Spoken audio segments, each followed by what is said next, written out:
Welcome back with a smiling face. Links to previous episodes are given in the video description, so don't forget to like, subscribe and share the video. The Orphaned Secrets.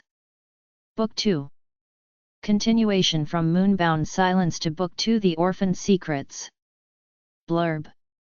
A year after the devastating vampire attack, peace finally seems to have settled over the pack. The pack members are thriving, new families are forming, and the castle is filled with the joy of newborns and proud parents. However, the tranquility is shattered when two young, orphaned wolves stumble into their territory injured, malnourished, and clearly running from something. The pack takes them in, sensing the need to protect the vulnerable, but something feels off. As they uncover the truth about the twins' tragic past, a darker story begins to unfold. With secrets threatening to disrupt their hard-earned peace, the pack must decide: will they cast the girls out, or risk everything to protect them from the dangers ahead? Episode 1. Chapter 1. Third Person. Hurry, Xandra! Alexa shouted to her sister as they ran through the forest and up the mountain. Go on without me, Alexa. I'm only going to slow you down. Xandra screamed back while struggling to keep up. Not a chance. Alexa objected as she backtracked and put her sister's left arm over her shoulders while she wrapped her right arm around Xandra's waist. Having to work twice as hard meant she practically carried her sister over the final switchback of the mountain. There they are, the girls heard from a few yards behind them. They both turned around and could sense the enemy was imminently close. From their vantage point atop the cliff, the sisters saw a small town. We're not going to make it, Xandra said to her sister. Shut up, whatever we are, we can't die from a fall, at least not one that leads to water. Water? Xandra asked. There's a lake right below us. If we can jump far enough from the cliff, we should land in the water, Alexa explained to her an exhausted Xandra. Alexa, I can't, that's too far, she protested. Yes, you can, Xandra, we both can, Alexa encouraged her sister. Stop right there, they heard again. We can do this. We have to. Alexa shouted. She and Xandra took a few steps back and with all the strength she could muster pulled her sister with her, taking the biggest leap of faith they ever have in their entire lives. As they landed in the icy water of the lake below them, the individuals chasing them ran up to the edge of the cliff, just a fraction of a second too late. "SHT," one of the men shouted. Did those bitches seriously jump? Another asked. You let them get away, another shouted at the first two. The boss is not going to be happy about this, a fourth said calmly as he too walked towards the cliff's edge and looked down to see the ripples of where the girls landed starting to fade. They couldn't have survived that, could they? The first of the men asked. You'd better pray that they did, otherwise the boss will kill all of us, the calm one said while taking a second glance down. He searched towards the town that the lake was attached to and saw a castle in the south, which made him pause to wonder what kind of town has a castle. He marks the GPS location on his phone, hoping that they will be able to circle back and find the girls another way, assuming they survived. He and his associates leave to plan the reconnaissance of the girls. Sarin's POV. Milan's gender reveal party was a huge success. Once the shock of being pregnant with twins wore off, everyone was excited. Sam ended up passing out after running around for several hours, so I figured I would take him upstairs to put him down for the rest of the night. Leanne and Nikolai were also pretty wiped out, so Melody and Michelle had already left the party to put them to bed as well. Sam has grown so much over the last year, so I opted to take the elevator since carrying him up to the 5th floor was out of the question. Once inside our room, I changed his diaper, put him into his favorite pajamas, and tucked him into his crib with the stuffed wolf that Olivia had conjured for him when I was still pregnant. After he saw Blade for the first time a few months ago, this stuffed wolf is now his favorite toy, and I couldn't be happier seeing them bond. Blade loves Sam so much that Jasper has to constantly fight him for control. Blade loves to sleep next to the crib to keep Sam company, but Jasper wakes up with a sore back whenever that happens. As I watched him sleep, I began to feel pressure in my head, and suddenly the image of two girls jumping off a cliff and into the lake flashed before my eyes. It was like I was seeing it occur from my very own eyes. It was quick and painless, but I knew for a fact that this was a premonition, and it felt like it just happened. I quickly run out of the room, and as I make it down the stairs I run into Jasper. "Whoa! Dearest, where are you going in such a hurry?" "Jasper, I just had a premonition, and I saw two girls around my age jumping off the cliff in the mountains right above the lake." "Whoa, slow down, Sarin, what part of the territory?" I thought back for a second. "Oh, I saw the side of the castle where the library is." "Okay, let's go." Jasper took my hand, and we ran outside over to that section of the castle. As I looked towards the mountains, I saw a cliff that matched what I saw in my premonition. "Hey, what are you guys doing out here?" Kendrick asked, running up to us. I didn't pay him any mind because what I saw at the moment had all of my attention. "There!" I shouted as I grabbed Jasper's arm. He turned and we both watched in horror as two girls jumped from the cliff. "Holy SHT!" Kendrick shouted as he saw what just unfolded. "Sarin, mind link Dr. Andrews and my dad. Tell them what we just saw." "Ken, let's get the boat and go save those girls," Jasper said. They ran towards the dock where the boat was tied up, and I watched as they went in the direction where the girls landed as fast as they could. I quickly mind-linked Ronan and Dr. Andrews about what just happened. Ronan and Owen came to me, and not too far behind was Dr. Andrews with Irene and Owen's wife, Cyrena. "Luna, where are they?" Dr. Andrews asked. "Over there," I exclaimed and pointed to where Jasper and Ken were. We all watched as they both dove into the water. A few seconds later, we saw them come up with the two girls in their arms. "Oh my goddess," Owen's wife gasped. Once they were all back on the boat, Jasper drove it back to the dock. Kendrick jumped off the boat to quickly tie it and then jumped back in to help Jasper hand off the girls. "You boys get changed. We'll get the girls to the Pack Hospital," Ronan said to them. The girls were unconscious, and they all ran towards the Pack Hospital. "Sarin, go with them, Ken and I will get changed and meet you there," he tells me. "Get your mom to watch Sam," I reply as I take off and catch up with the others easily using my super speed. Upon arriving at the hospital, Dr. Andrews has the girls placed in the same room so he can work on them simultaneously. I look at the girls, and they're both so skinny with cuts and bruises all over their bodies. Their LPS are blue, their faces are pale. It was a painful reminder of my own appearance before while I was a slave at Half Moon. Were these girls child slaves too? Did they run away to escape all of the abuse? How the hell did two humans survive that fall? Owen asked. "They're not human, they're wolves," I reply. Owen looks at me and lifts a brow. "Luna, they're human," he says to me directly. "No, they're not," I tell him. "Luna, with all due respect, but I think I know what humans smell like." "Owen, my sense of smell is better than yours, remember? I'm basically a super wolf." "I'm telling you, they're werewolves," he was about to argue again when Dr. Andrews stepped in. "This is not a conversation to be had right now.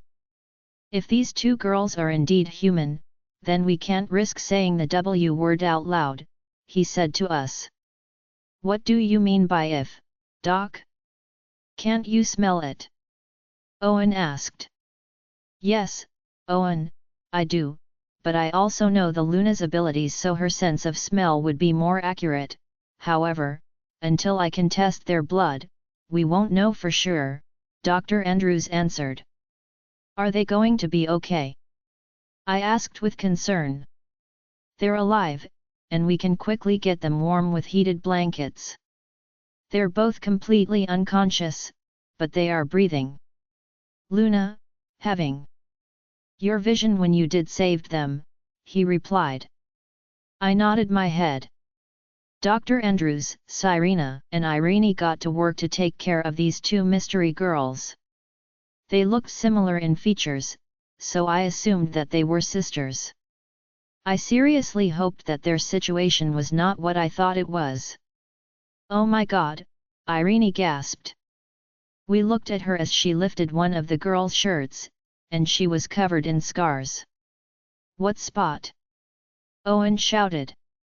Doctor, what are those marks? I asked him as I looked at the girls' stomachs. Those appear to be burn marks from a taser of some sort, but I've never seen one leave marks like this before, he answered. I've seen these types of marks before, Ronan said. Sebastian, I think those are from cow prodders. Ronan, I believe you are correct, a cow prodder would have easily made these marks. What's a cow prodder? I asked. Owen quickly explained to me what it was and showed me a video of how they're used. I was so shocked that anyone could use something like that against two innocent girls. Based on the stage of healing, these girls have been prodded over the course of several years, Irene said, applying medicine to each wound. Why haven't they healed? I asked softly. Luna, I already said that they're. I heard what you said, Owen. I snapped at him, but I'm telling you, they're not human, they're part of our kind. He shut up and bowed his head. Tink, why are you yelling? Jasper said as he came in. He decided to keep the nickname he gave me when I was Megan. He said that it suits me even more since I'm blonde again, though a part of me does miss being brunette. Alpha, Irene, Cyrena, and Dr. Andrews bow really quick and got back to work. Dr. Andrews, what can you tell me? Jasper asks. Alpha, these girls have multiple contusions, lacerations, and burn marks all over their body. They are both severely underweight, and it looks like this one may have a fractured ankle. And this one has a dislocated shoulder. The burn marks are in multiple stages of healing, and appear to have been created by a cow prodder. What? Who does that to young girls? Jasper growls. Human or not, that's cruel and inhumane. Jasper, they're not human, I tell him. He looks down at me and gives me the same look Owen did. I glare at him, and he softens his look. Alpha, the Luna believes that they're werewolves, Owen says. I can smell it on them, I tell Jasper. He looks like he's about to argue, so I punch him in the stomach to stop him. I smell the human on them too, but that's only on the outside if I'm not mistaken. I can smell their blood, they're part of our kind, I tell him sternly, and he just nods. Alpha, Luna, the girls are resting peacefully, and their heart rates are starting to normalize. They will be out for a while, so I suggest you all go get some rest. I will also do a DNA sequencing analysis to determine what species they are. As soon as I know anything, I will mind link you, Dr. Andrews said. We nodded and we all left. Where did Kendrick go? I asked Jasper, realizing that he wasn't with us. He's explaining to my mom and the others what happened. Unfortunately, we need to report this to the elders, he answered. Why? I asked. Sarin, you know why? Our pack is under scrutiny because of the whole clone crap I pulled last year. Still? It's been a year. I shouted, stopping in my tracks. I thought Alpha Richard was supposed to talk to the elders on your behalf. He did, and he can only get so far. There are only 2 weeks left, and then the elders will leave us alone. But 2 unknown girls jumping off a cliff and right into the lake within our pack territory is suspect, and we have to report it. Suspect? Jasper, did you not see those 2 girls in there? They're about my age, and they look like they've gone through more beatings than I ever did. I did see, but if these girls were in a similar situation that you were once in, then we have even more reasons to report it to the elders, he says. I pressed my LPS together, knowing that he was right. Whatever it is that these girls went through, I had the strangest feeling it was something more than forced labor or possible slavery. I just hoped that when they woke up, they would be willing to share their story. Chapter 2. Jasper's POV. After breakfast the next morning, Sarin and I went down to the pack hospital to see if Dr. Andrews could give us any information about the girls that decided to go free diving off a cliff into our lake. Sarin couldn't sleep at all last night, tossing and turning because of how worried she was. My biggest fear was that she would imprint herself on these girls and make an assumption that their suffering prevented her from needing to proceed cautiously. When we got to the hospital, we went straight to Dr. Andrews' office, where he proceeded to tell us his findings at once. Alpha, Luna, he bowed his head as we took a seat. First things first, the girls haven't gotten color back into their faces, but their bodies seem to be healing.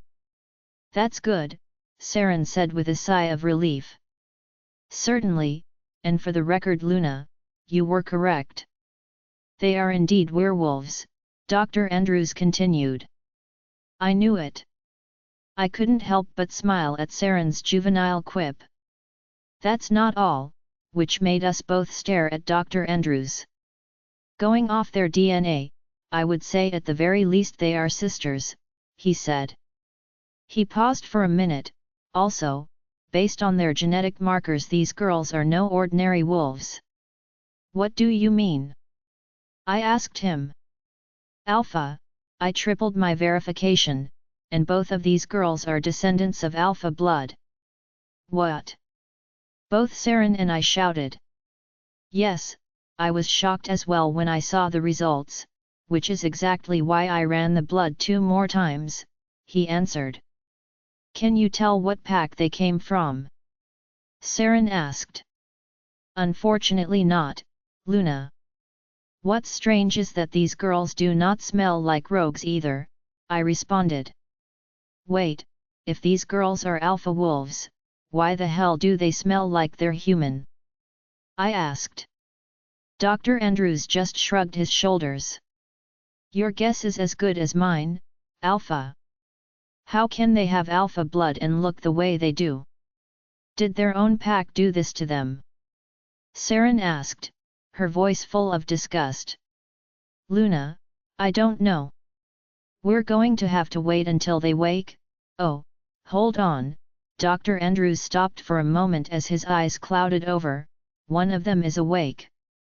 We all quickly went to the hospital room where they were staying. Alexa's POV.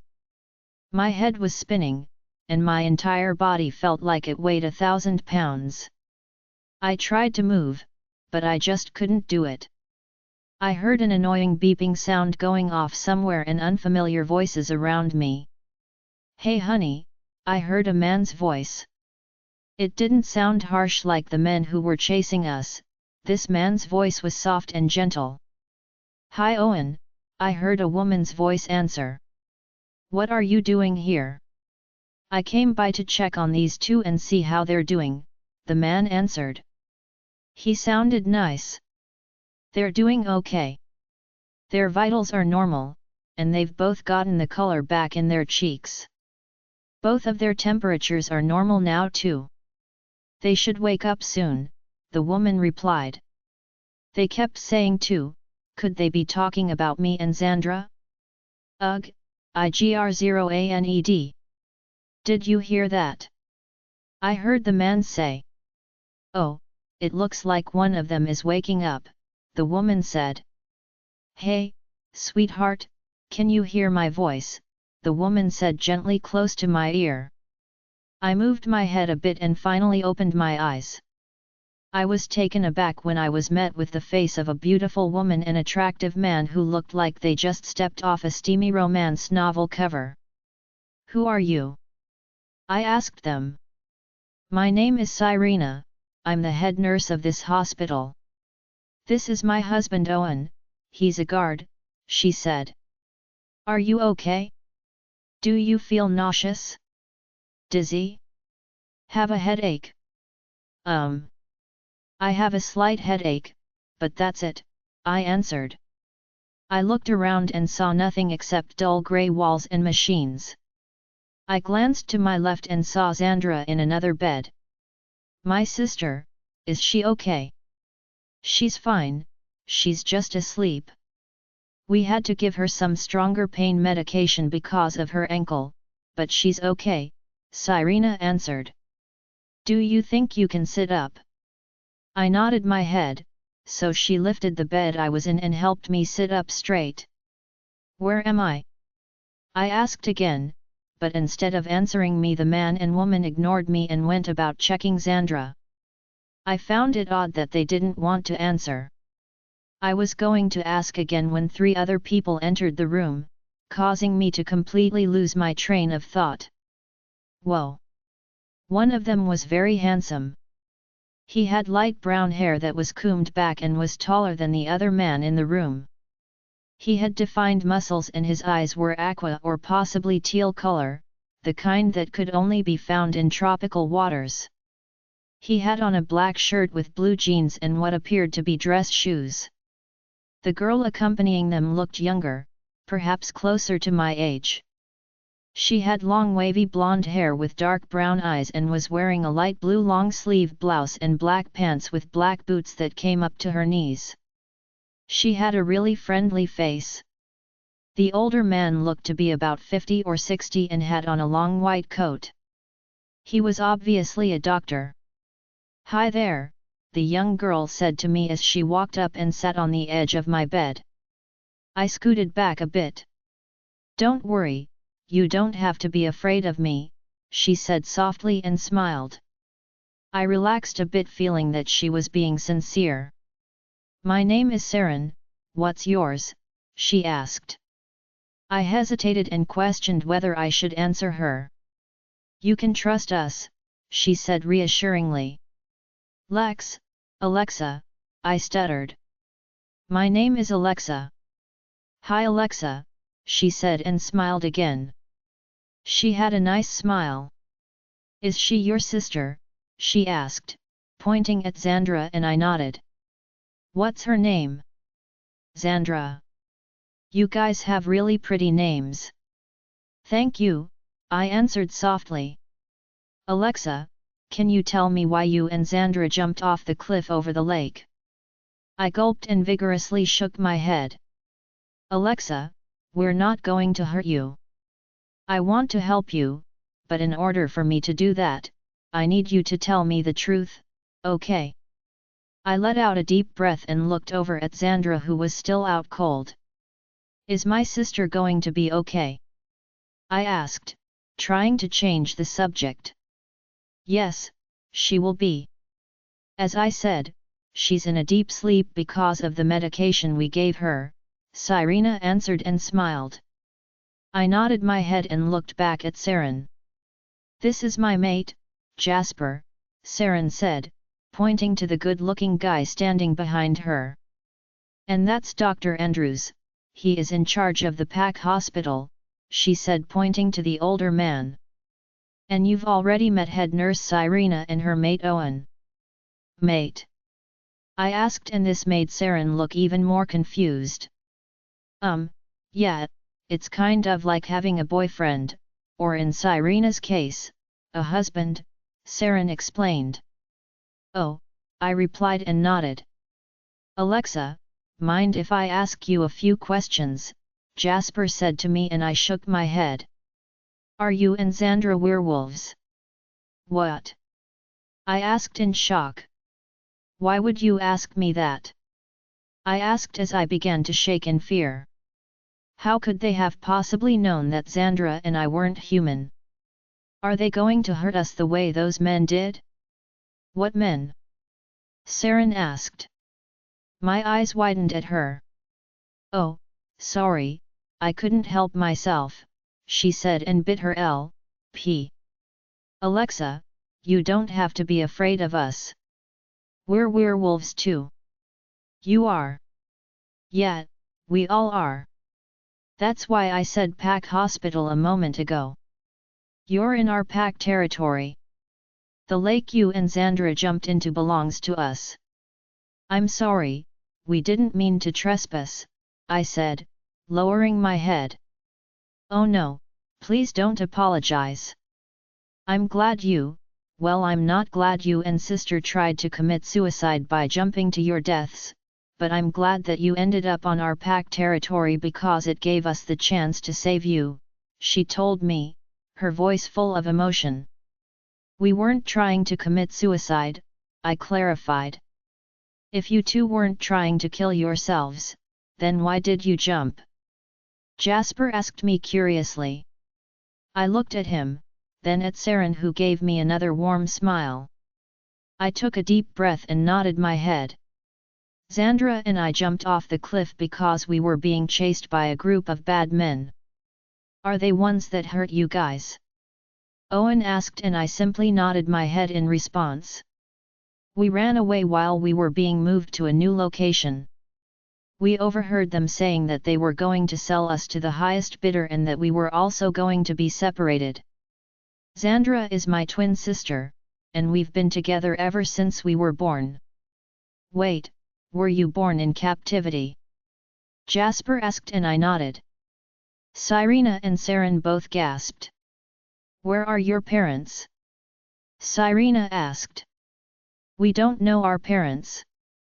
For as long as I can remember, we never knew anyone other than the men that held us captive, as you put it, I said to Jasper.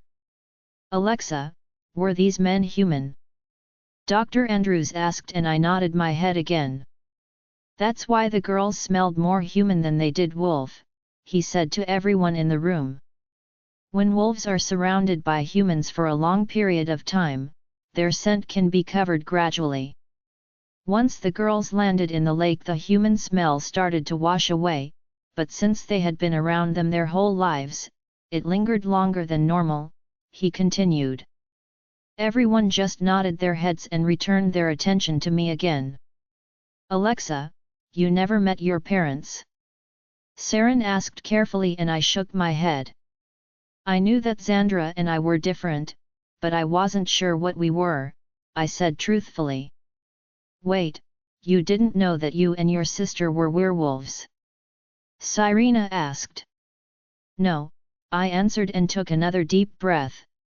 It wasn't until about a week ago that Xandra and I both started to hear voices in our heads, and whenever we were hurt by the men holding us that our cuts and bruises healed faster than normal. At least, some of them. A lot of the burn marks on our backs and stomachs are taking a lot longer considering they were there since we were young. How young? Owen asked. I honestly don't even know, I answered. I don't even know how old we are, I admit sheepishly. You said that you started to hear voices in your heads about a week ago. Sarin asked and I nodded. Jasper, they must have just turned 18 and gained their wolves, she said as she turned to face him. Alpha, I also think that these humans were possibly traffickers, Owen said. What are traffickers? I asked. They're bad people that take what doesn't belong to them and sell it for money, Jasper answered. I watched as his eyes turned black and I gasped reflexively. Oh no, don't be scared.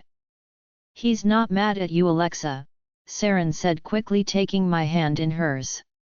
He's just angry at the situation. Why did he call you Alpha? I asked Jasper. Because I'm the alpha of this pack, he replied. Essentially, I'm the leader. And because I'm his mate, I'm the Luna. I help Jasper run the pack. I just nodded my head at what Sarin said, even though I didn't really understand everything being thrown at me all at once. I heard a noise. I turned and saw Xandra moving her head. Xandra! I shouted at her and watched as her eyes opened. Xandra! Thank God! I said and tried to reach for her, but she was too far. Alexa, where are we? She asked. Alexa, talk to her, and keep her calm. Since you're more awake than she is, we think it would be best if you told her everything, Dr. Andrews said, and I nodded. Cyrena helped me out of my bed and I went over to Xandra. I gave her a quick summary of everything that occurred thus far. Her reaction to us being werewolves shocked her too, but I could see in her eyes that it all made sense no matter how outrageous it sounded. Alexa, can we trust these people? She asked telepathically.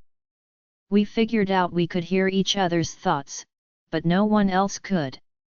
I wasn't sure if this was a werewolf or a twin thing, but we were glad it was possible. I think we can.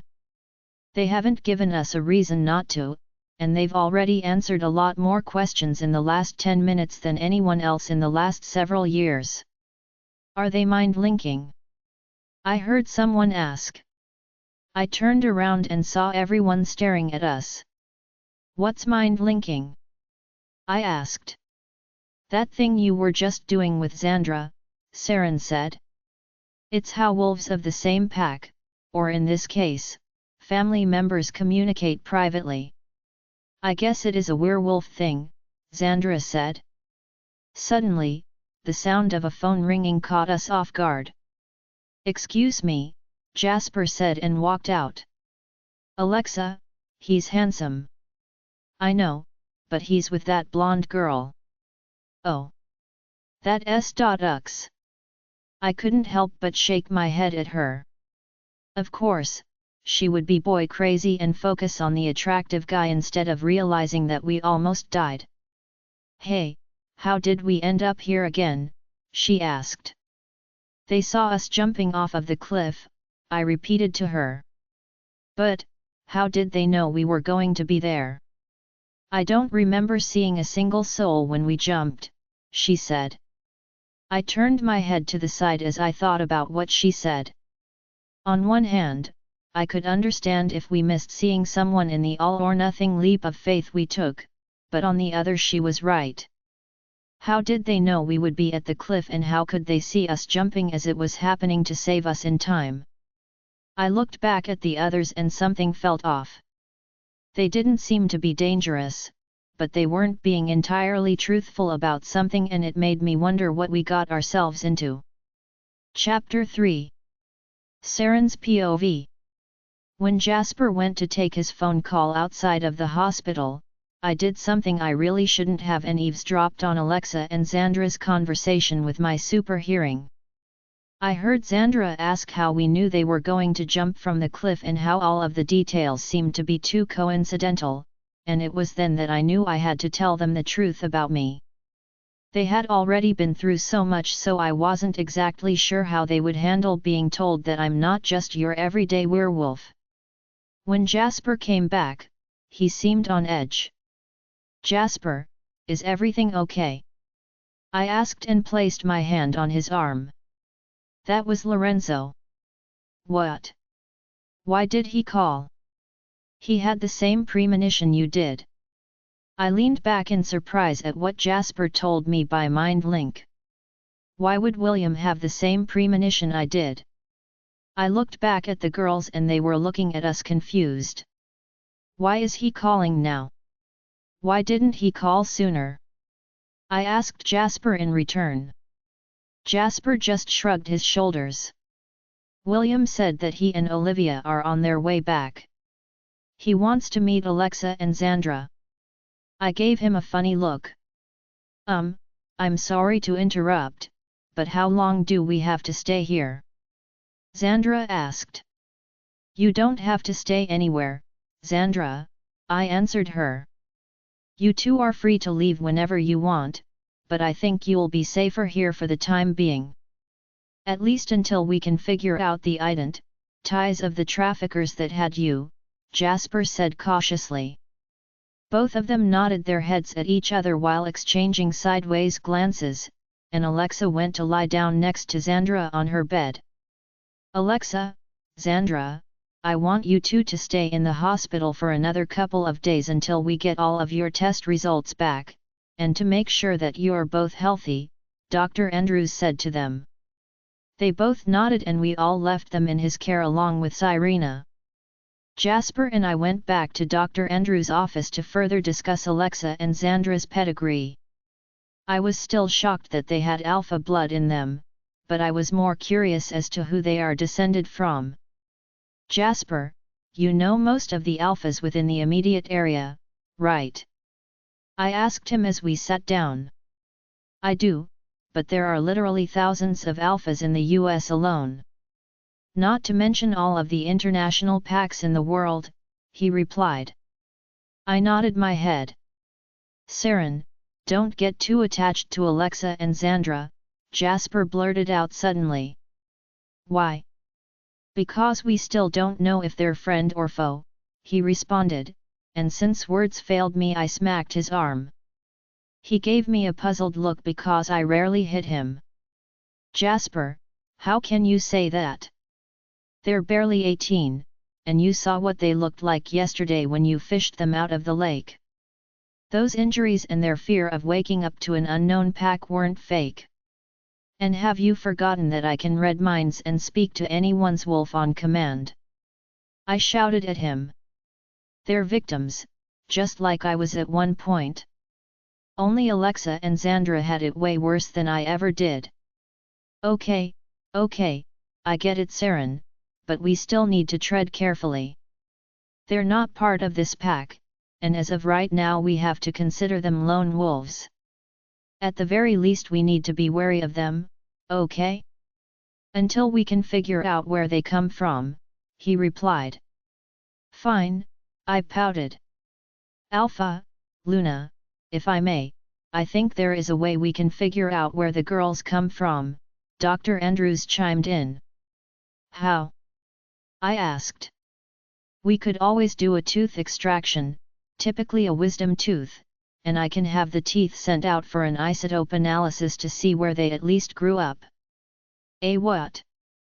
Jasper and I both asked. Dr. Andrews, my profession is architecture and business. I don't speak science, Jasper said. Dr. Andrews chuckled and shook his head. Leave all of the science stuff to me, Alpha. I will go speak with them after they have gotten some rest, and we will see if we can get an idea of where they come from. Jasper and I nod our heads in acknowledgement. We finally left the hospital and Jasper gathered everyone in his office to discuss the plan for Alexa and Xandra. After they are released from the hospital in a couple of days, he will have them stay in one of the guest rooms on the second floor until we can figure out their entire story. Based on what I could tell, their story was 100% true, and these girls were running from people who were hurting them. And not just any people, humans that knew of our kind and were exploiting us for money. After Jasper explained to everyone what was going on, he made sure that everyone was cautious of the girls while treating them with kindness as we would extend any other guest. I still felt that Jasper was being hypervigilant and that he had nothing to worry about when it came to Alexa and Xandra, but he wouldn't budge on his decision. A part of me wondered if his skepticism had to do with the fact that the elders were watching our pack as if we were common criminals. Jasper made a mistake, but in the end, it all worked out. I just felt like all of this was overkill. Sarin, will you stop? Melody huffed at me as I was pacing back and forth in the nursery on her floor. What? I asked in defense. Stop pacing, you're giving me vertigo. You're a werewolf, you can't get vertigo. Do you even know what it means? She asked, lifting her brow. I resent that. I'll have you know that I've been reading more and learning. I may not have gone to school like the rest of you, but I'm by no means stupid. I never said that you were. I was just asking a simple question. Whatever, I sneered at her and watched as Sam and Leanne chased each other around the nursery. Leanne was faster, but Sam was definitely bigger. Mommy! Leanne shouted and ran to Melody to get away from Sam. I can't believe how big he is, Melody said as she looked at Sam, who was jumping to grab onto Leanne's foot while they both laughed and squealed in delight. Well, he definitely takes after Jasper when it comes to size, I tell her. Can you believe that he's going to be 2 in a couple of months? She asks me, and I just shake my head. No, I can't. Every day he becomes more like Jasper. The way he sleeps, the way he eats, his attitude, and his boyish charm. All of the female omegas that work in the castle just fall in love with him every time they see him. I am seriously afraid he's going to be like Jasper when it comes to sleeping with women, I confessed to her. I doubt he will be as bad as Kendrick and Keaton were, she replied. Goddess, I hope not. The last thing I need is for my son to deal with his own version of Layla, or Tareen. Did you really have to go and say their names? I thought we agreed to never say their names ever again. Melody snapped. Both of those names left a bitter taste in her mouth, and in all honesty, it did to mine as well. Sorry, we will just go with L&T then. Better, she scoffed at me. I rolled my eyes and smiled. We sat around as the kids continued playing together and watched in comfortable silence for a few minutes. Sarin, I can see that you're still bothered by this whole thing with the twins. Why don't you leave Sam here and go to talk to them? Are you sure? I asked. Yes, I'll link Michelle to bring Nikolai and we can have a playdate and watch Sam for you. Oh my gosh, you're the best. I squealed and hugged her. I gave Sam a quick kiss goodbye and went back down to the PAC hospital to see if I could get more information from Alexa and Xandra. Jasper's POV. Jasper, are you sure you want to call him? Kendrick asked me. What choice do I have, Ken? He's the only person I know that works with this kind of stuff. I don't know much about traffickers, let alone where to try and start looking for any, I rebuff. But you said so yourself that you two are estranged. Be that as it may, he's still a distant relative, and his pack is just as powerful as mine. Besides, he has connections that I don't have. Fine, if this blows up in our faces, it's all on you, he added as I waved him off and dialed the number to the last person I wanted to speak with. Hello. Hey, it's me, Jasper. Jasper? Jasper Valencia. Yes, who else do you know named Jasper? I growled. I see your attitude hasn't changed much, little cousin. Screw you, Dorian, I didn't call for you to antagonize me. I never expected you to call at all.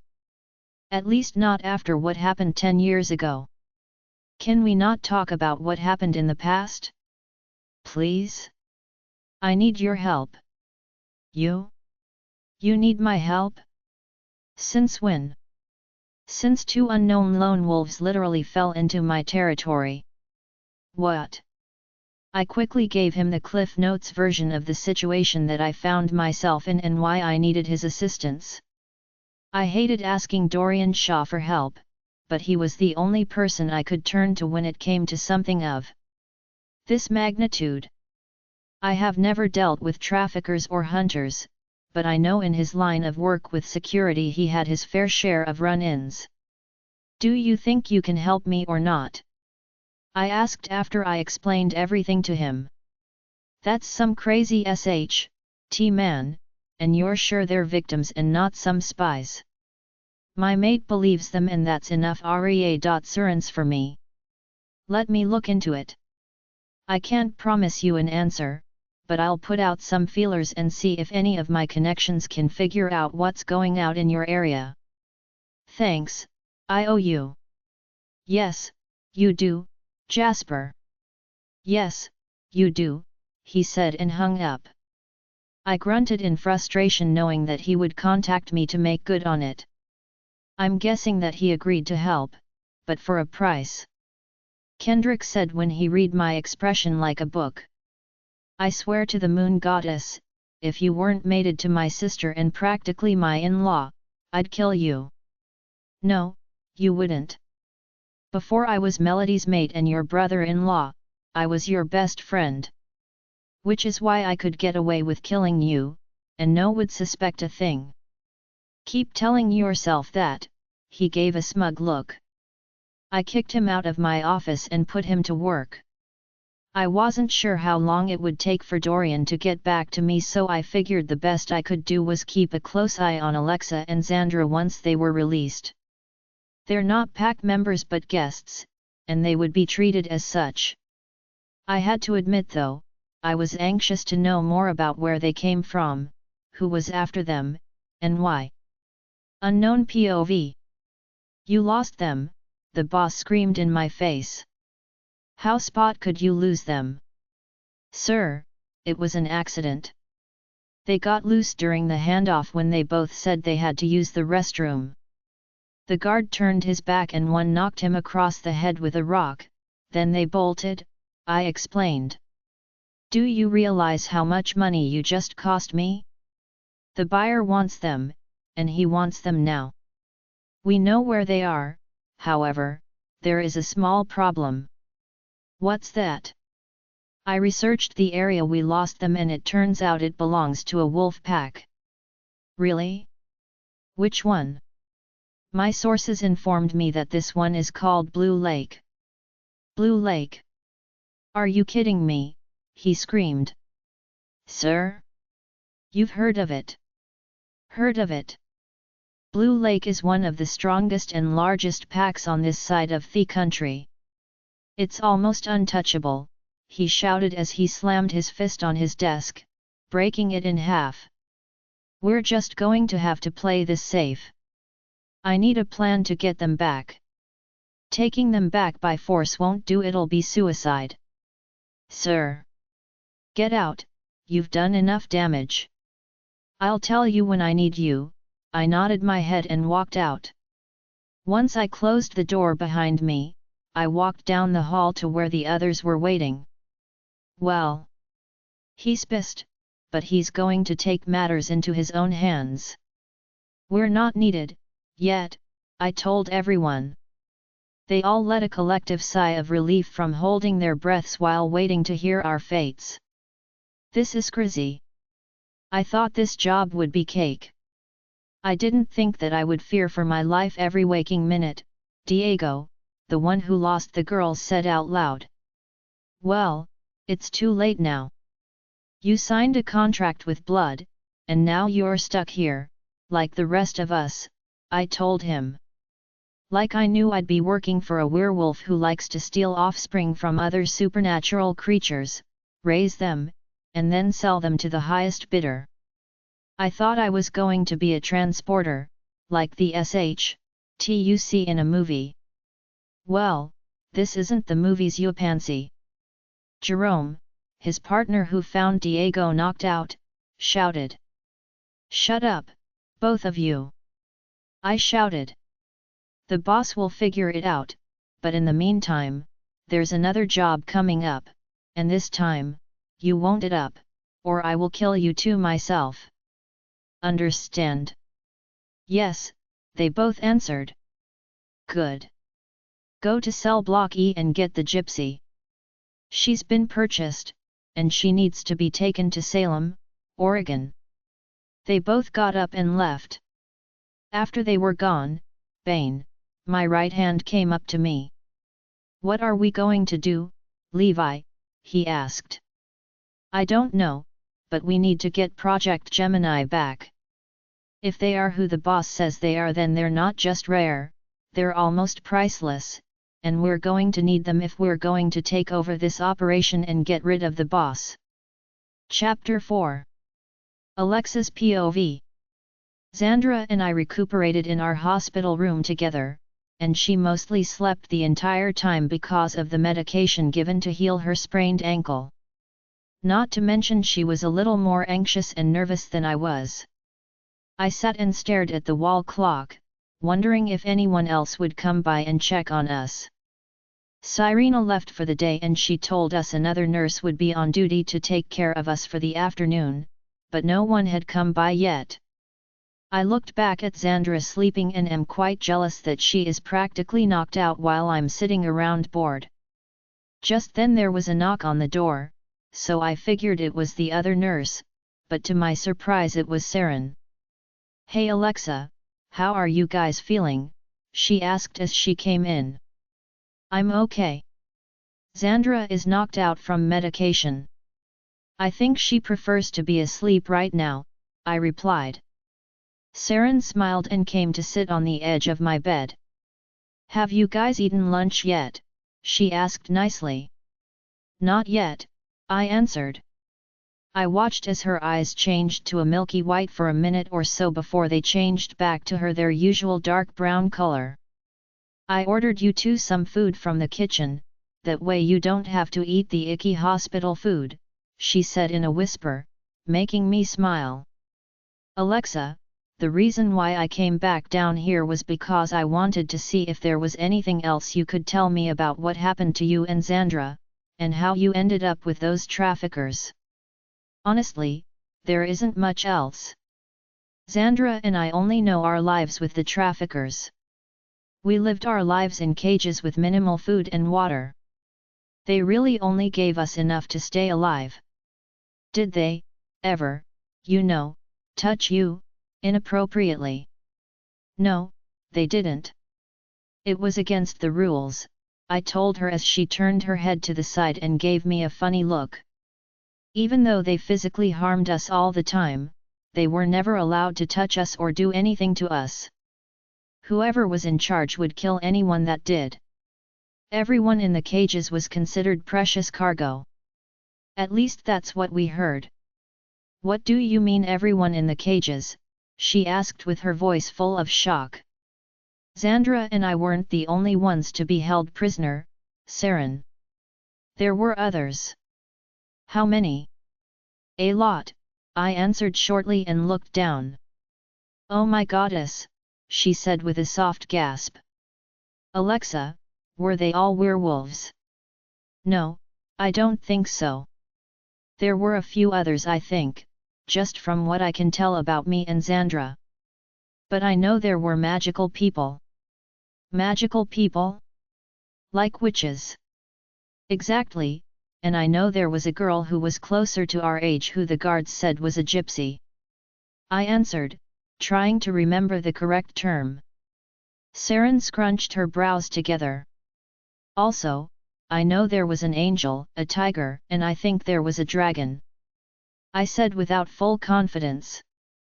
"Wait, are you saying that these humans didn't just traffic werewolves, but other supernatural beings as well?"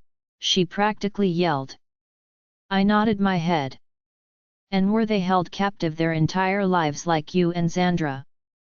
"That I don't know, honestly. I know the man who could turn into a tiger was there before us, but he's not that much older and he doesn't talk.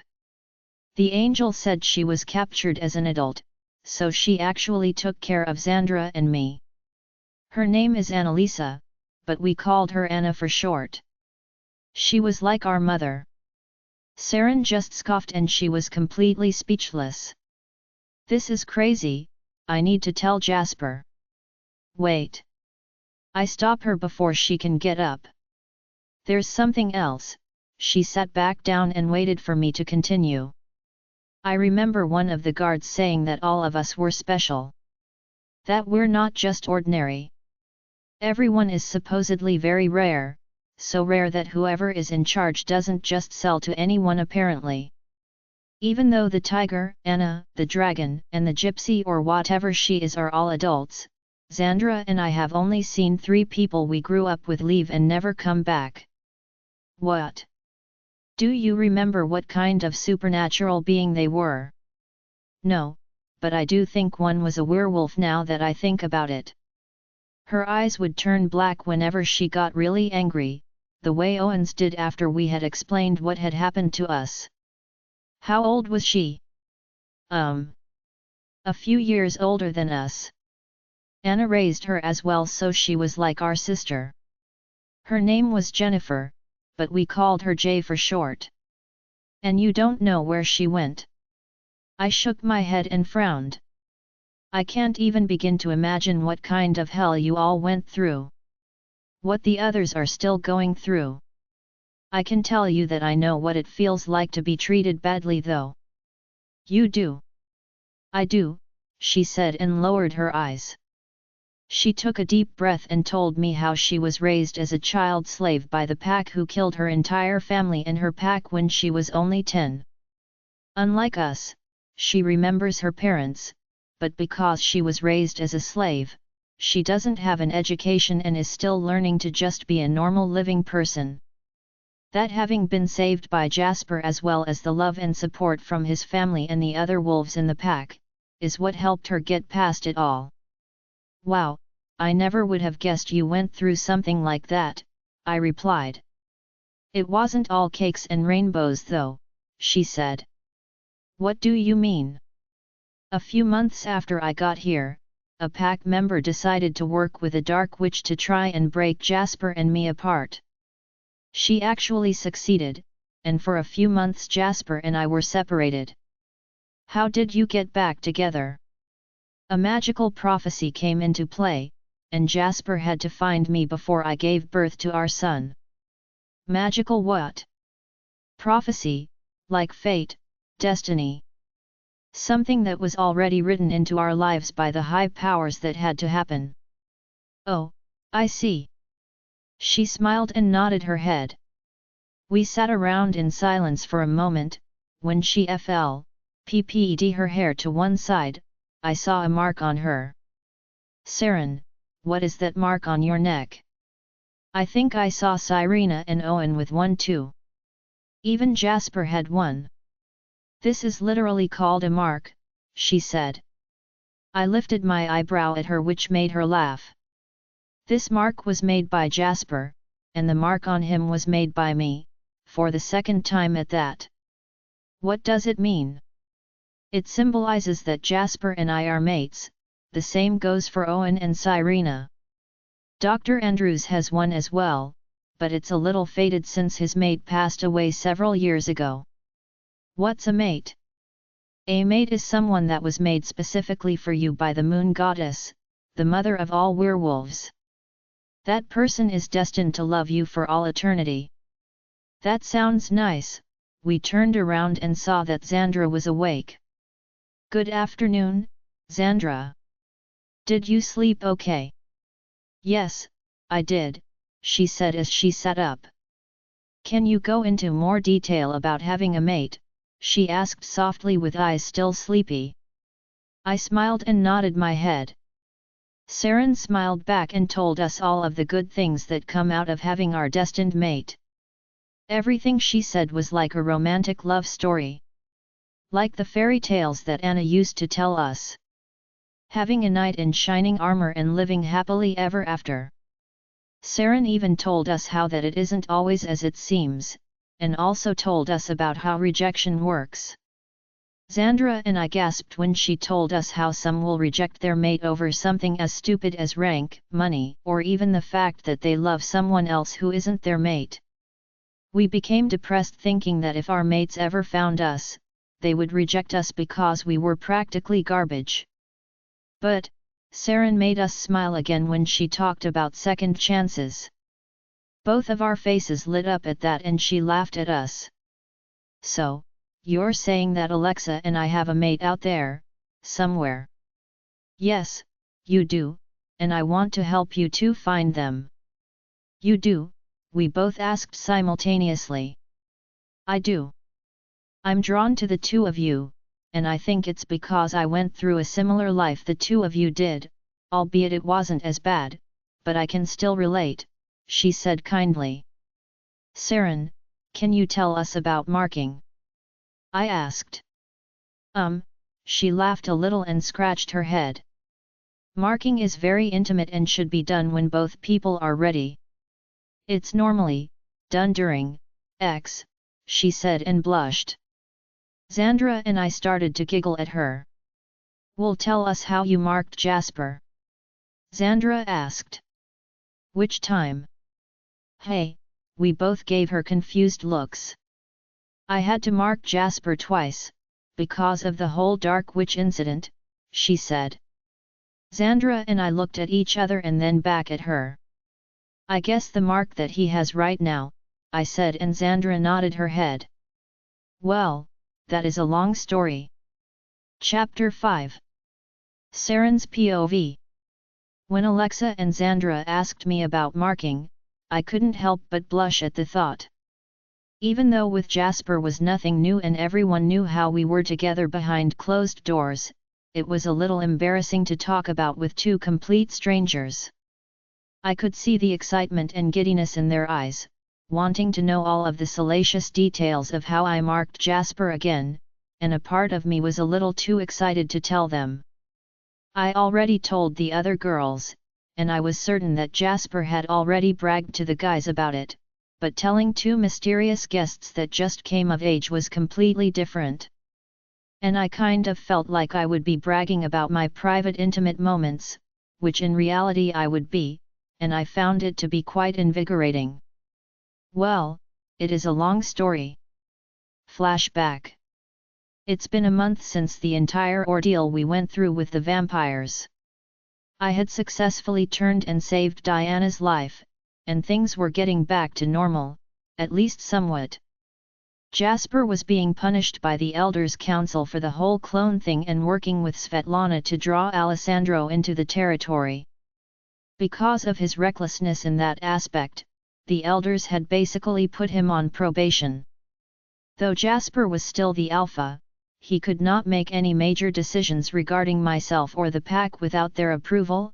Additionally, any major issues that arose such as rogue attacks, new pack members, and of course taking in children off the streets had to be reported to the Elders first. Jasper felt betrayed by the Elders because of all the good he had done and said that one wrong should not cancel out of the good, but that's not how the Elders viewed it. Jasper was upset and frustrated with everything, so I decided I would have Grace and Ronan watch Sam so I could have a picnic with Jasper.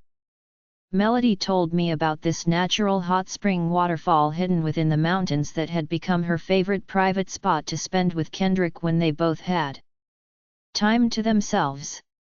It was about an hour's walk but was still within the territory, and apparently, only they knew about it.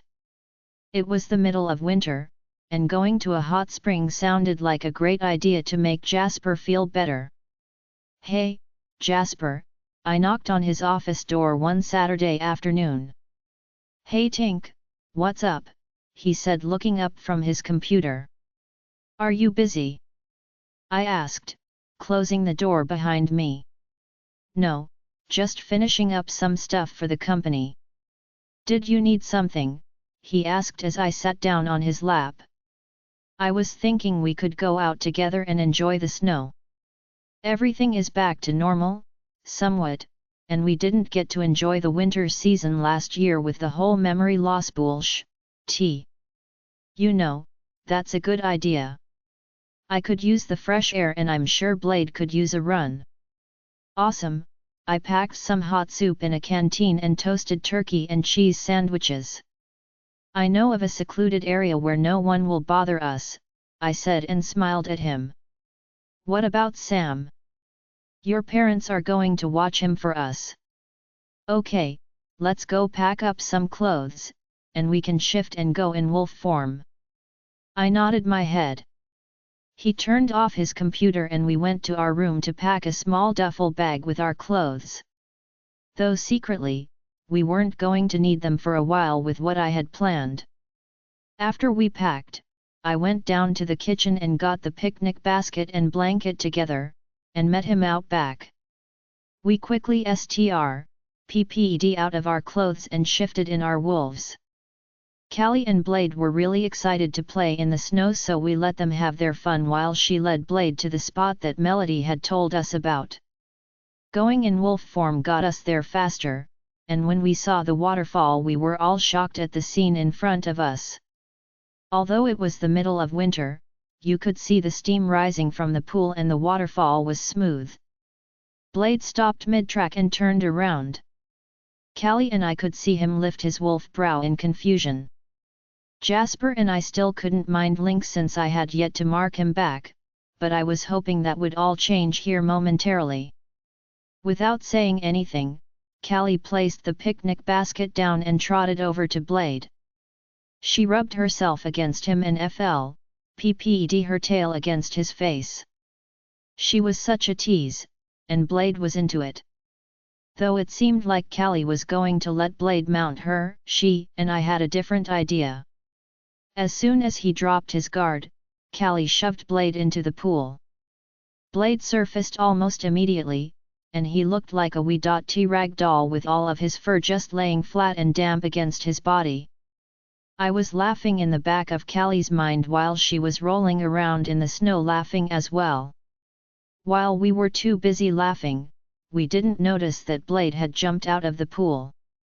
Once we composed ourselves, we saw he was gone and stood up to look for him. She walked over to the edge of the rocks and looked down.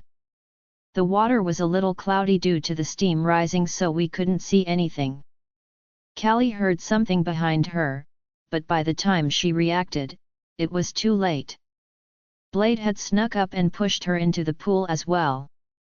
He jumped in right after us and they started to play. After they had their fun, Blade and Callie gave Jasper and me back control. However, I still wasn't the best swimmer and Callie was in the deep end. When we fully changed back, I immediately sunk. "Whoa, I got you, dearest," Jasper said as he grabbed my arms and put them around his neck. "Play. Play." I coughed up the water that I accidentally swallowed. "Ha ha ha, you okay?" Jasper asked while laughing at me. "Yes, ugh," I grunted in annoyance. Jasper swam backward closer to the rocks where we could both stand. "What do you think of this place?" I asked him as we got our footing. "How did you find this place?" he asked as he looked around. "Melody told me about it. Apparently, Kendrick stumbled upon it several years ago while out on a run and it was the first place he brought her when they found out they were mates," I explained. Jasper nodded and smiled. "I figured that you needed a break from all of the bullshit with the elders, so I thought this place could do that." "I love it, Tink, thank you," he said and gave me a kiss. A few pecks later it turned into full-on kissing, and since we were both ached in the middle of nature, in a pool of water, hidden by the trees, it didn't take much for me to get what I wanted out of him. Jasper kissed my neck as he gently entered me. The combination of the hot water and just being outside made me M0an so loud as I grasped onto his shoulders with everything I had. "Jasper! Arg, Sarin," he groaned as he started to find his rhythm. "Jasper, please, harder. Please, do it harder," I begged him as our lips barely touched. He did what I asked and went even harder. "Oh my God! Yes! Jasper! Ah! Ah!" I shouted as he gave me everything he had. "That's it, dearest," Jasper growled as he moved his head down. I felt myself release and my body turn to jelly. Jasper walked us back towards the rock and put me down on my feet. He found a flat surface just on the edge of the water and laid me down. My top half was lying in the snow, and the bottom half was in the hot water. The mixture of the two turned me on for some reason. Jasper adjusted himself. I expected Jasper to go hard and rough like he normally does, but he didn't. To my surprise, Jasper went slow and steady and he kissed me all over. Jasper? Are you okay? I asked in shock at his change in demeanor. I'm fine, dearest, I just want to enjoy this, he said softly as he caressed my cheek and then pushed in, making me moan. This is the first time we're able to have sex since you turned back to Sarin, he said to me and kissed me deeply as he pulled out and pushed in again. I gasped at the feeling of complete fullness that he was giving me. I love you, Sarin. I love you, Jasper, I replied while gasping again when he found the perfect place. We stayed in this position for several minutes and I had a few more, only these felt different and lasted longer than normal. Even though we were surrounded by snow and it was starting to get dark out, the moon gave us light and our bodies were warming each other. Jasper grunted as he started to go a little faster. I took the opportunity to flip us over and now he was lying partially in the snow. I gave him all the pleasure I could give. Jasper. Ugh, Sarin, if you keep squeezing it like that, he grunted. Jasper, you belong to me, and no one will ever take you away from me again, I whispered in his ear. I kissed his neck as I felt him thrust upward. I elongated my canines and bit down on his neck, officially marking him again. Jasper roared so loud that I was pretty sure pack members could hear him. He grabbed a hold of me and bit down my mark as well, making me scream into my bite as I felt myself see *M for the last time. I could feel his release inside of me and it just felt so right. We were both panting breathlessly for a few minutes before releasing each other and sealed our respective marks. I looked down at my mark on his neck and smiled at it. Jasper was officially mine again. He panted and went limp underneath me. I couldn't stop the giggle that came out of me. I did not expect you to mark me that way, dearest. I smiled and rested on top of him as we caught our breaths. I thought we came up here for a picnic. Pwahaha. I started to laugh, and he did too. I looked over at the picnic basket and just shook my head. I'm pretty sure the soup and sandwiches are cold now, I said and looked up at him as I rested my chin on his C.Hest. Jasper looked at me so lovingly and it made my heart skip a beat. I love you, Sarin, so much. I'm so happy that we're together, as we should be. Me too, I gave him a deep kiss and we laid there a little while longer before going back home. End flashback. I was looking at Alexa and Xandra when I finished my story, and both of their mouths were wide open and their eyes were popping out of their heads. What? I asked. That's, wow, Xandra stuttered. Sarin, is it always that, what's the word, erotic? Xandra finished. Yeah. Alexa exclaimed. I mean, yeah, it can be, I answered, shrugging my shoulders. I want a mate. Xandra shouted, shocking Alexa and me. Her face immediately blushed, realizing her outburst, and it only made me laugh. Don't worry, Xandra, I'm positive that you and your sister have a mate out there somewhere, I said to her. She had the most innocent smile on her face and Alexa just rolled her eyes. Though Alexa was thinking the same thing as Xandra, she was cooler and collected and kept it to herself. As much as I wanted them to find their mates, we first needed to find out who was after them and what made them so rare. I also needed to speak to Jasper and tell him everything that the girls told me. Chapter 6. Sarin's POV. Sarin, what do you mean that they weren't the only ones? Did I stutter, Jasper? I responded acrimoniously before checking my attitude that always got the best of me. I adjusted my tone of voice before continuing on. They're not the only ones. They're also not the only werewolves apparently. If that's the case, then how did they not know that they're werewolves? He asked, pulling his shirt over his head and settling over his washboard abs. Jasper had just come home from work, and before he could even change out of his work clothes, I bombarded him with everything I learned about the twins. They knew they weren't human, but they've never shifted before. They knew that there was at least one other wolf who was a few years older than them, but they only recently figured out she was a wolf. They said that her eyes would shift to black in anger the way yours and Owen's did, so they made the connection in hindsight, I told him. Sarin, are you sure that they're telling the truth? Are you really going to stand there and ask me that, knowing full well that I'm a walking lie detector? I said, crossing my arms. He pursed his lips together and nodded. You have a point there, he admitted and changed into his sweats. Normally I would have loved to catch Jasper in a situation with his pants down, but there were more pressing matters at hand.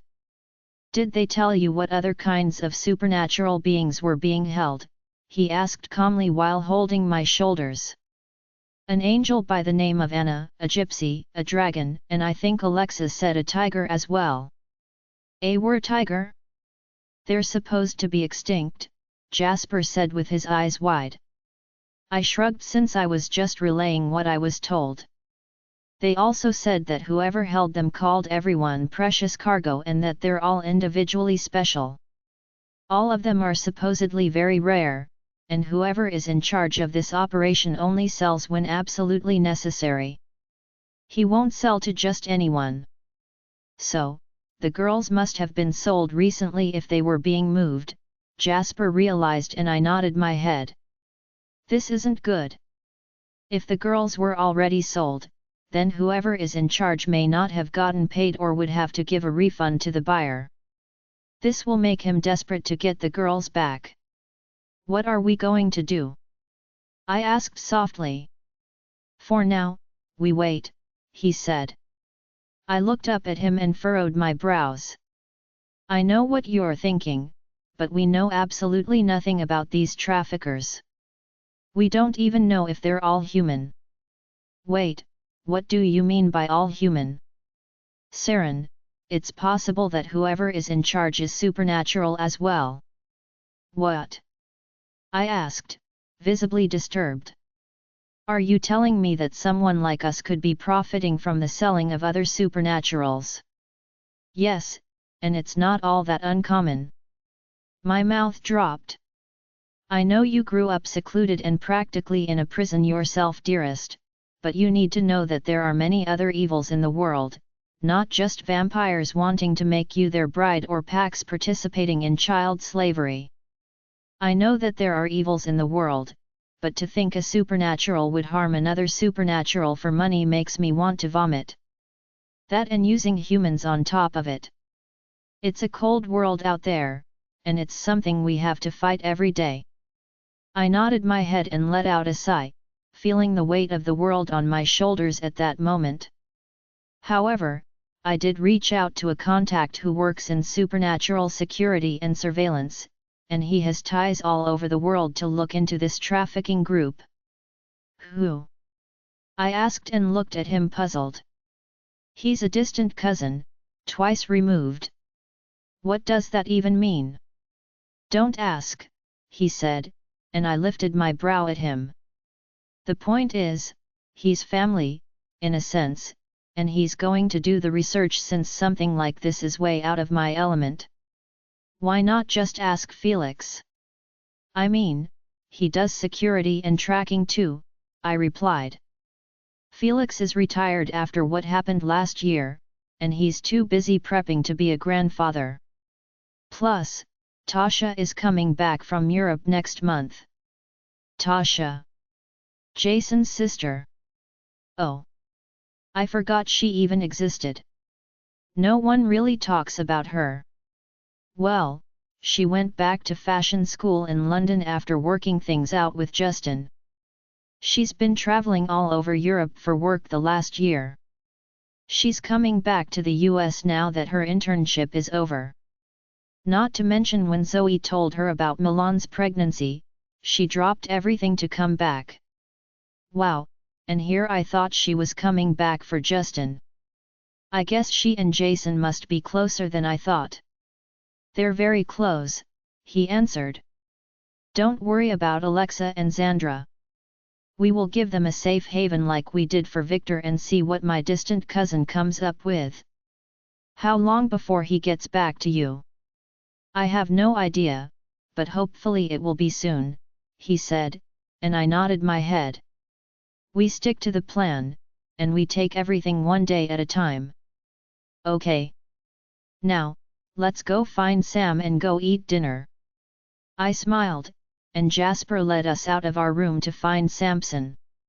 As always, he was with Grace on the second floor and she walked him down to the dining room with us following behind.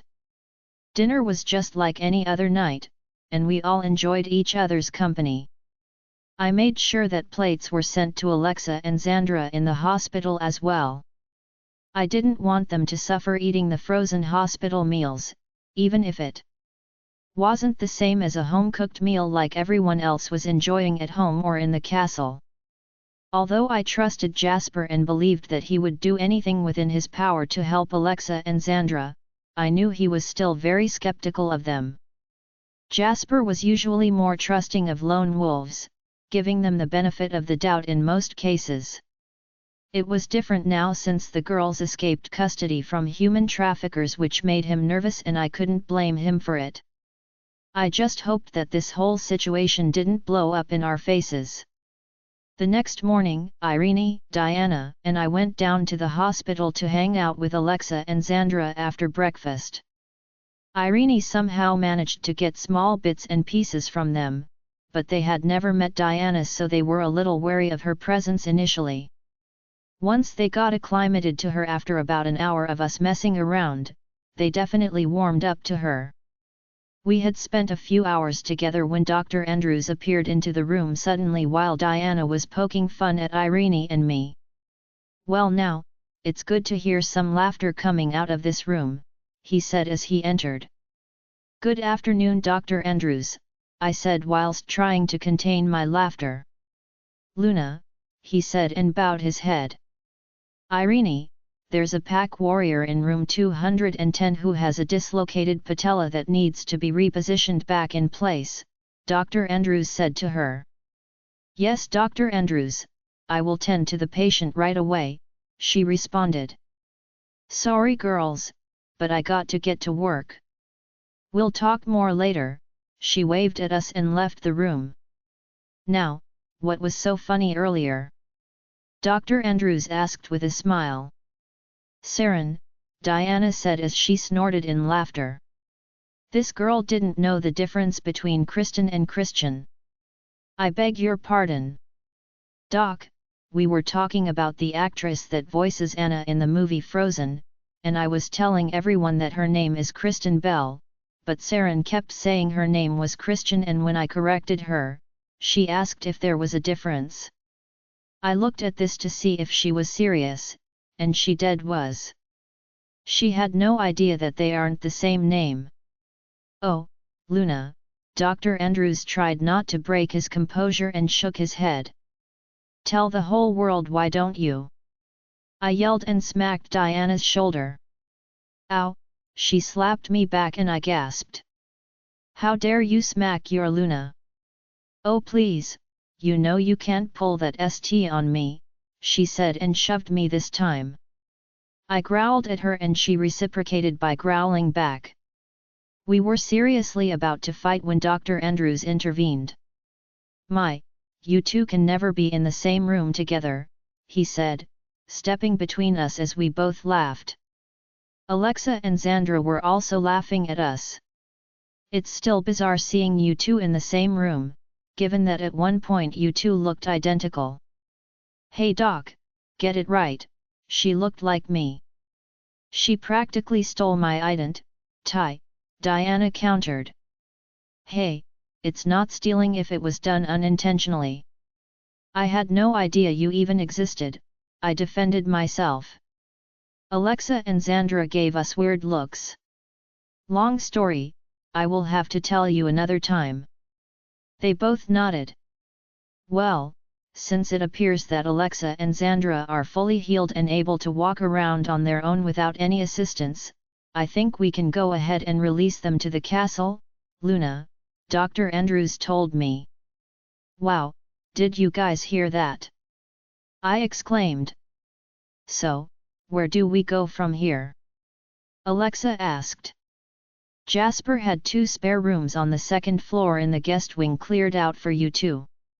You can either use one room each for privacy, or if you want a room together, we can make that happen, I told them with a smile. It's totally up to you girls.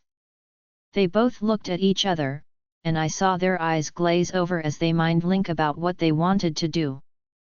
After a few minutes of their mental debating, their eyes returned to normal and they looked at me. We're going to use one room, for now, please, Alexa said. Okay, that's fine. The room we're going to put you in has a private bathroom connected to it so you two can shower in peace, I responded, and their eyes lit up like kids opening presents on Christmas morning. By the looks on your faces, I doubt you've ever had a warm shower. No, we only got cold buckets of water to rinse off, Xandra said shyly. Well, how about this? You can use one room together, but how about you two shower at the same time in separate bathrooms? Sarin, we don't have any clothes, Alexa said. Don't worry about that.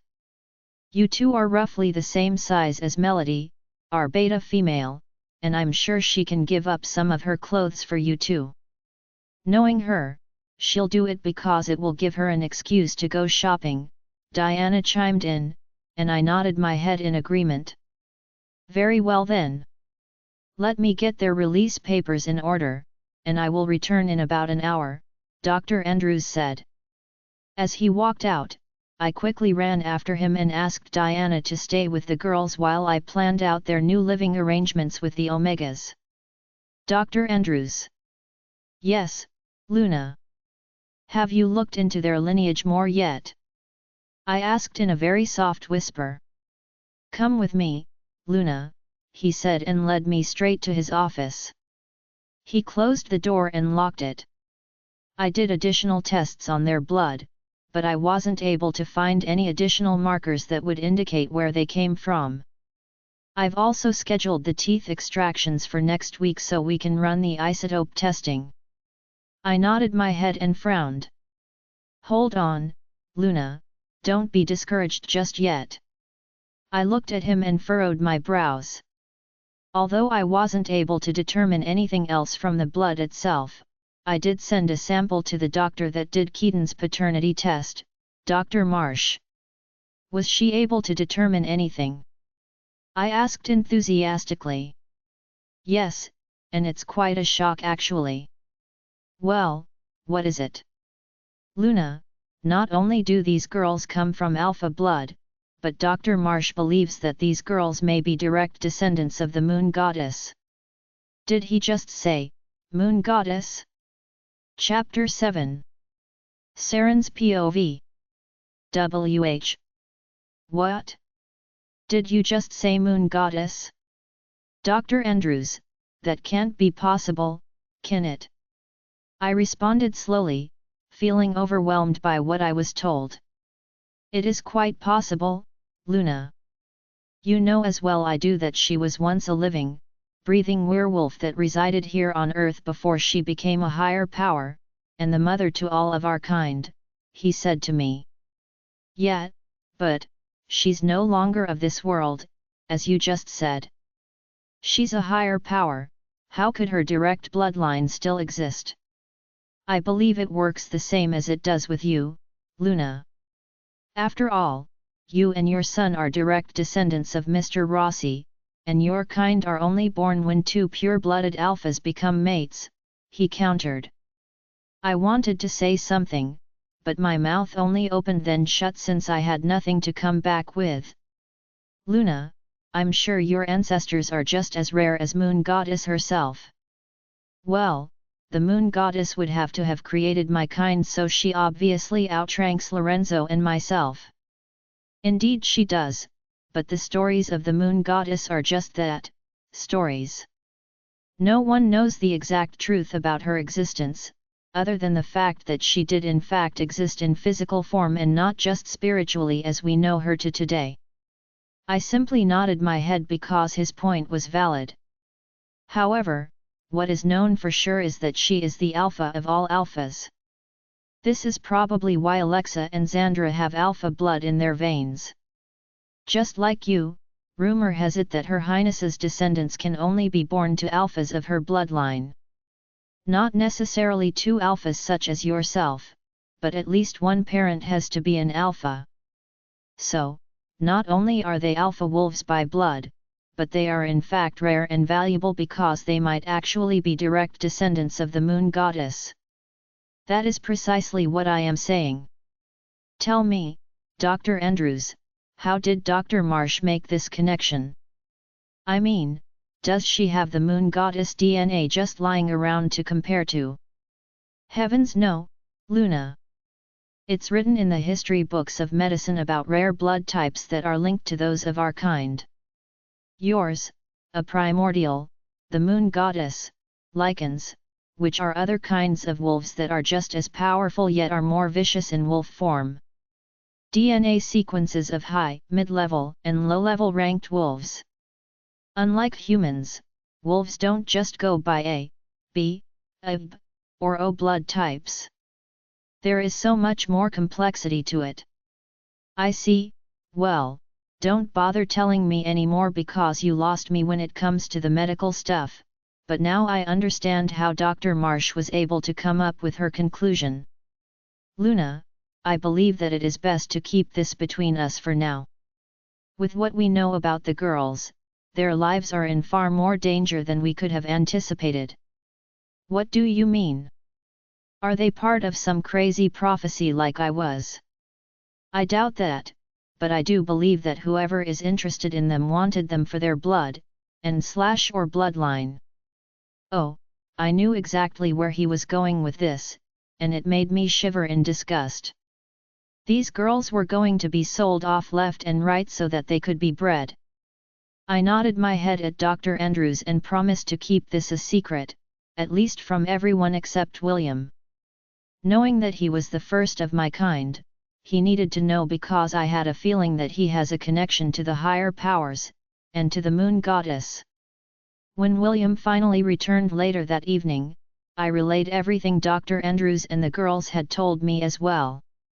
He wasn't surprised that the girls and other supernatural creatures were being trafficked for money, but when I told him that the girls may actually be blood relatives to the goddess of all werewolves, he nearly SH'd himself. Sarin, are you sure? I'm only telling you what I was told myself.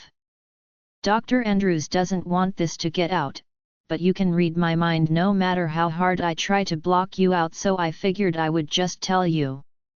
Plus, given how long ago you were born, I figured that I may have a connection to the moon goddess. He finished my thought for me. Well, yet. Sarin, even if that were true, I would have no way of reaching out to her to verify this information. Even if I could, I doubt she would verify it. She has to know what's going on at the least. I mean, she knows everything, right? I'm sure she does, on both parts, but there's no way to tell if this is true anyway. Well, I doubt Alexa and Xandra were kidnapped practically at birth, T0 for their entire lives, and kept in cages like wild animals for TS and giggles William. They're just as RR as we are, as Sam is, if not rarer than us. I don't disagree with you, but we have to be smart about this. I know you see yourself in them, Sarin. After all, you went through an ordeal similar to theirs, but the difference is that you weren't held in a cage. William, these girls are barely 18. They're so close to my age, and when I think about what they went through, what I went through seems like a walk in the park. I may have been beaten, but I was never burnt with a cattle prodder. No, but just like them, you too have scars that tell of your life of slavery, and you're imprinting yourself on the girls. I believe you when you say that they're victims because you of all people would know if they weren't. Just don't get too close to them because there's no telling what will happen when whoever is after them actually finds them. You said it yourself, whoever was chasing them to the point they had to jump off of the cliff into the lake would have seen the territory. Human or not, they know where the girls are. So, what do we do then? Should we move them to another territory?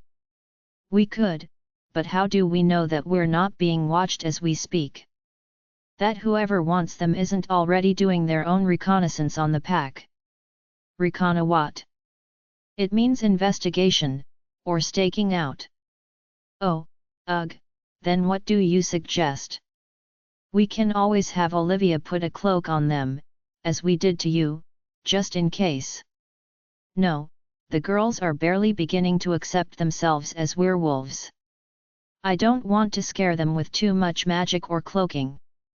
They know that they're special, they just don't know how special.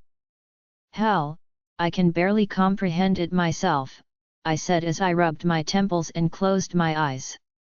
Well, we need to figure out what pack or bloodline they belong to. If we can figure that out, then we can return them and they will be protected. What if their family is dead? Like mine? That may be a possibility, but let's not jump to conclusions until we have all of the answers. I nodded my head and let out a deep sigh. I looked at William. So, how was the world tour? I asked, changing the subject. It was wonderful, but then again I've been around for many millennia, so it was nothing new. The Eiffel Tower is still the Eiffel Tower, the Leaning Tower of Pisa is still the same, the Great Wall of China is still breathtaking, with the love of your life in all those wonderful places was just as sensual as the first time we did it in all of those places. William. Public nudity is a crime in the human world, even I know that. I know, I don't think I've ever been arrested so many times. He smirked. Oh my God. I covered my ears and shook my head while he laughed at me. Stop being overly dramatic, you and the Alpha are just as much into X as any other werewolf. I'm honestly surprised you're not pregnant with another pup yet. Ugh. I am not about to discuss with you, William. It's like talking to my great-grandfather about it, and that's so wrong on so many levels.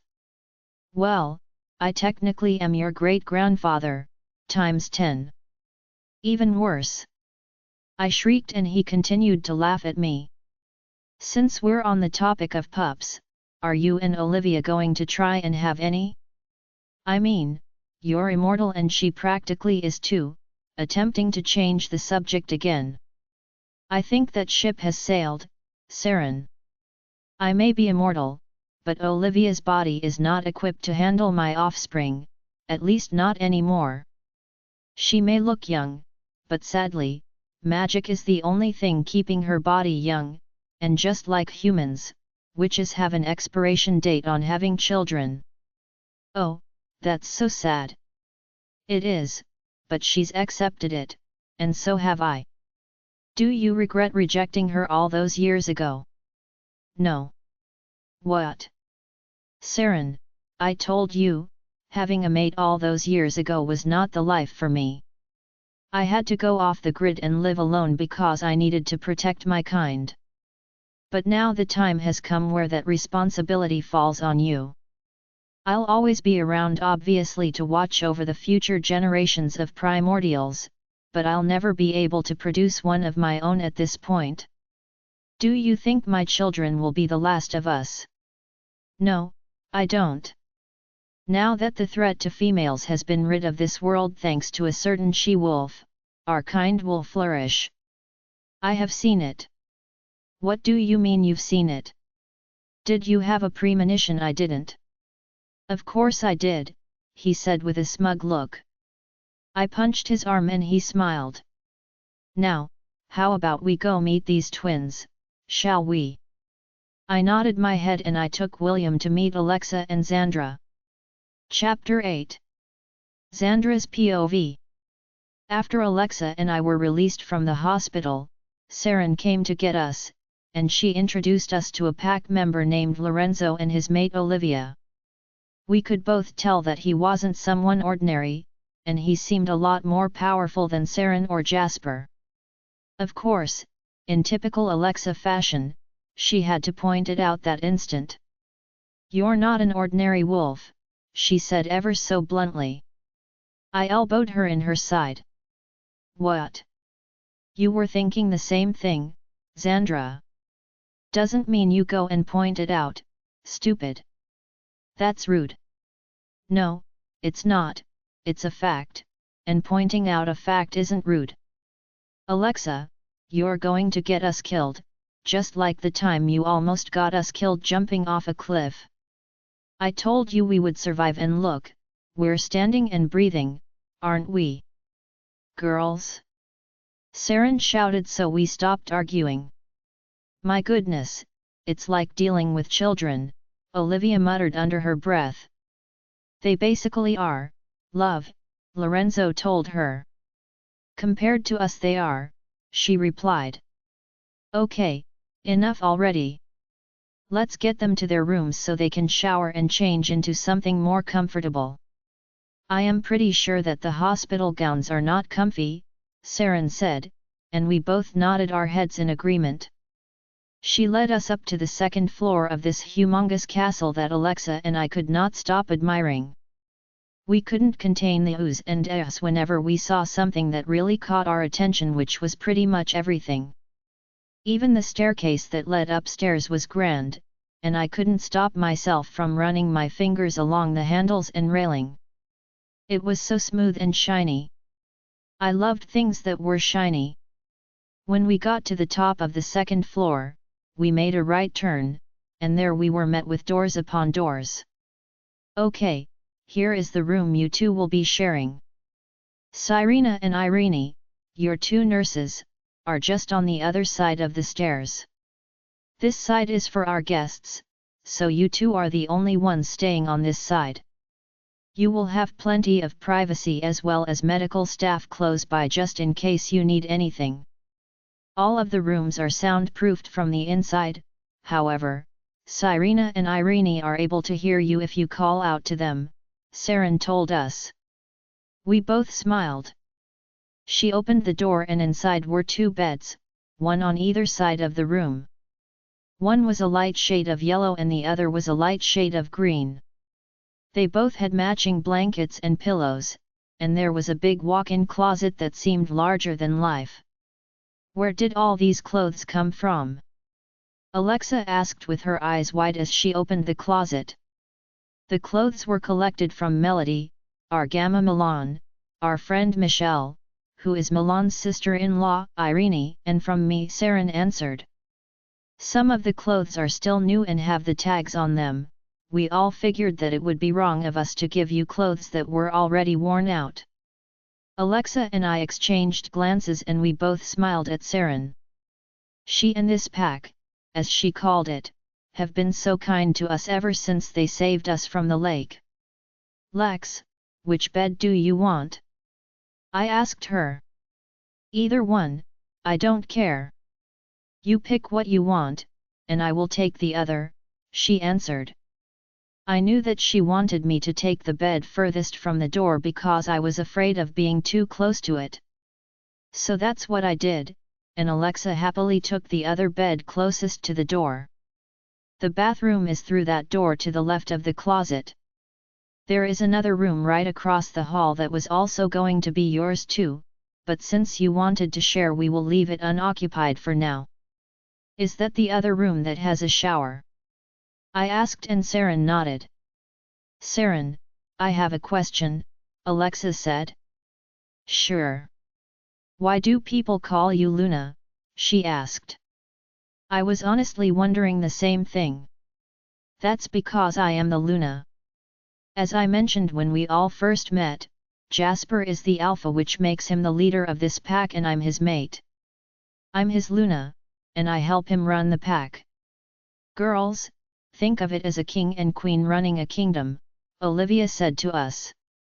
Oh, that made a lot more sense. And just like a king and queen, those beneath their rank have to show respect, so they refer to them as Alpha and Luna, Lorenzo added on, and we just nodded now that we grasped it a little more. But since you girls don't know the fundamentals of pack life yet, you two are permitted to call Jasper and me by our names, as well as everyone else, for the time being.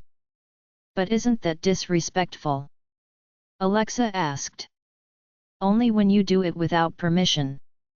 Honestly, Jasper and I don't mind at all, and neither do the other ranked members. We allow a lot of people to call us by our names, but that's because we like to be personable with pack members. Even Lorenzo and Olivia call us by our names. That's because we're older, Lorenzo said and patted Sarin on the head. She instantly swatted his hand away and gave him an annoyed expression. Alexa and I just giggled at their interaction. Anyways, I will send Irene in here to help you girls get cleaned up and change into new clothes. I know that undergarments may be a new thing for you because at one point they were for me too, but you will get used to wearing them. Trust me, you'll like it.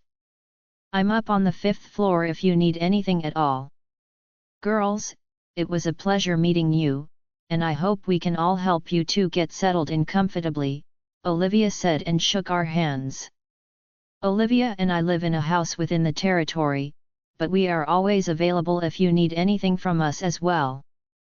We will do what we can to help keep you safe from the traffickers, Lorenzo told us with a genuine tone. Thank you. Alexa and I both answered in unison. They all left us and closed the door behind them. Alexa and I looked at each other, looked around the room once more, and then we both smiled again. Alexa, I think our lives are going to turn around for the better from now on, I told her softly. I think I have to agree with you.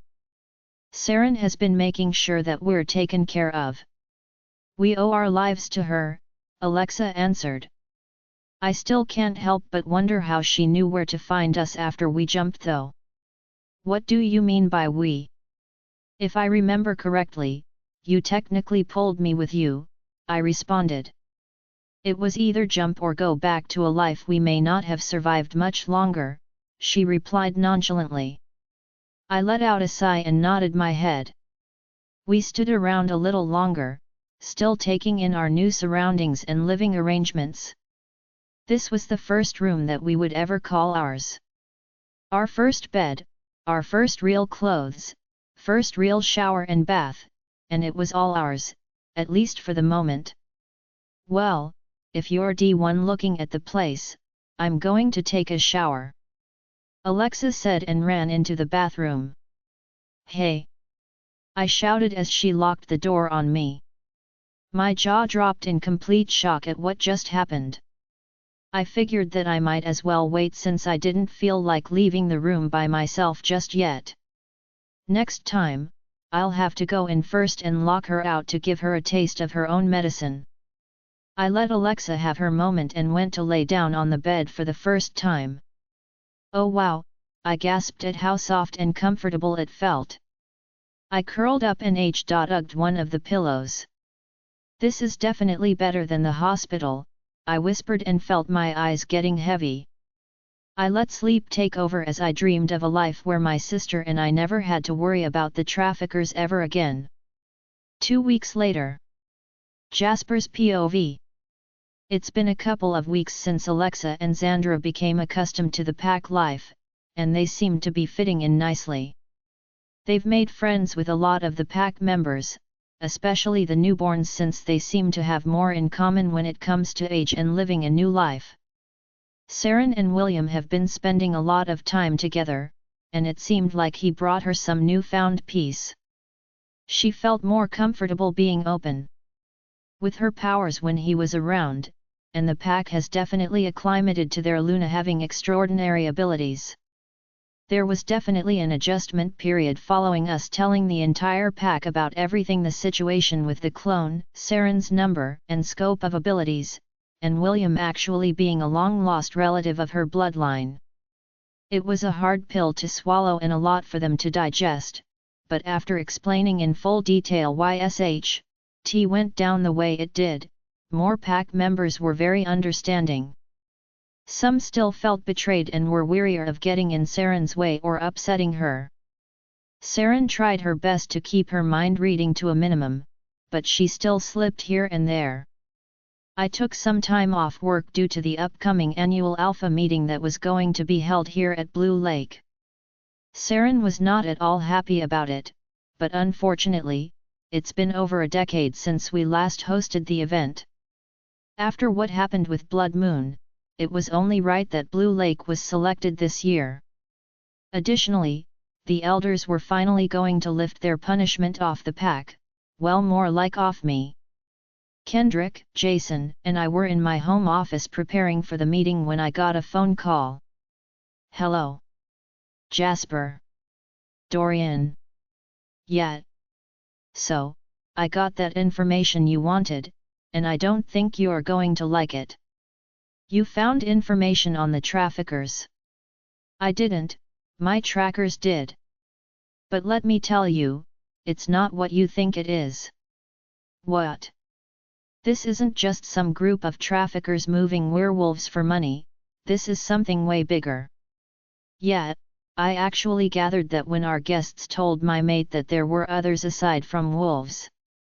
This isn't just one group either." "What do you mean it's not just one group?" Kendrick and Jason were staring at me at that point. "I mean, it's an entire ring of traffickers. The girls that stumbled into your pack seem to be from one certain group, but based on the intel that my team of trackers gathered, this ring of traffickers is bigger than anyone can comprehend. They found information all over the world, and the one particular group you're looking for is apparently the head of the operation." "Holy SHT. Holy SHT is right. Whoever is in charge of this has to be supernatural himself. There is no way a human can lead something of this magnitude." "I'm inclined to agree, I knew that it couldn't just be humans involved in this." "Jasper, you need to be careful. I know you have a strong pack, and a large one at that, but these traffickers mean business." "What are you saying, Dorian?" "I'm saying that those two girls that you gave a safe haven aren't what they seem." "I don't understand." "Jasper, one of my lead trackers found out that those girls are referred to as the Gemini Project, and they're not ordinary wolves. She wasn't able to find out exactly what they are, but they are rare. Probably even rarer than your mate." "How do you know about my mate?"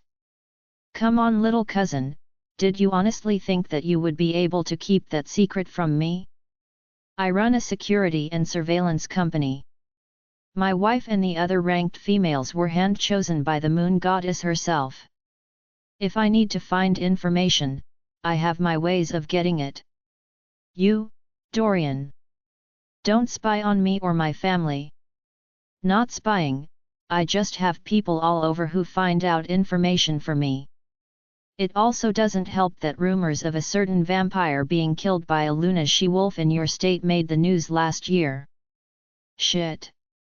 Don't worry, I doubt anyone is stupid enough to go after her, knowing full well what she is capable of.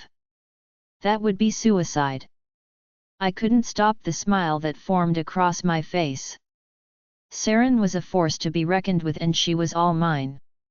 "Anyway, just called to give you that tidbit about those girls you have. Trust me when I tell you, whoever wants them will do whatever it takes to get them, so watch yourself." "I got it, thanks." I hung up and looked at Kendrick and Jason, who were still staring. "What?